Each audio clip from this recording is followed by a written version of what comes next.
વાત એ છે કે આપણા મમ્મી પપ્પા જ્યારે પણ કોઈ પણ સાધન ચલાવે છે તો આપણે પણ શું ધ્યાન રાખવાનું છે કે એ ભૂલ ના કરે અને એમનું ડ્રાઇવિંગ એવી રીતે કરે કે જેથી કરીને બીજાને નુકસાન ના પહોંચાડે. બરાબર છે. પછી આ વસ્તુનો મતલબ શું કે નો પાર્કિંગ, એટલે અહીંયા પાર્કિંગ કરવાનું નથી કોઈ પણ સાધન. આ દેખાય છે તમને? આ બધું નો નો નો નો નો નો એટલે ના ના ના. આ વાહન લઈ જવાનું, આ નહીં ચલાવાય, બળદગાડું નહીં જાય, માણસ નહીં જાય, આ બધું ના ના ના છે. બરાબર છે. હવે તમને કહું કે આ જે લાલની અંદર આ નિશાની હોય, લાલની અંદર જે નિશાની હોય એ અવેલેબલ છે. એટલે શું કહેવા માંગે છે? કહી શકો આ સીધો રસ્તો છે અને ડાબે વળે છે. આ સીધો રસ્તો છે અને જમણે વળે છે. બરાબર છે બાળકો? ખ્યાલ આવે છે ખરો ને?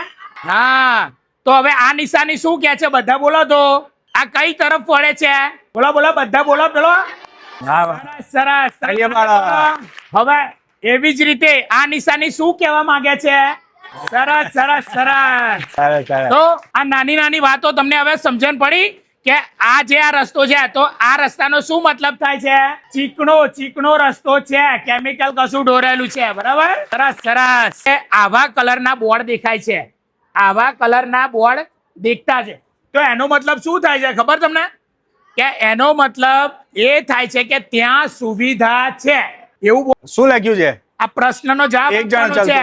40 ની સ્પીડ ની ઉપર ચાલવાનું. ઓકે, સરસ. ચાલો. શું એમને ધ્યાન રાખવાનું કહેવાનું છે? આપણે રસ્તામાં જતા જતા જે બોર્ડ ને સિગ્નલો આવે છે ને તો એને આપણે જોતા શીખવાનું છે અને એનું પાલન કરવાનું છે આપણે. બરાબર છે?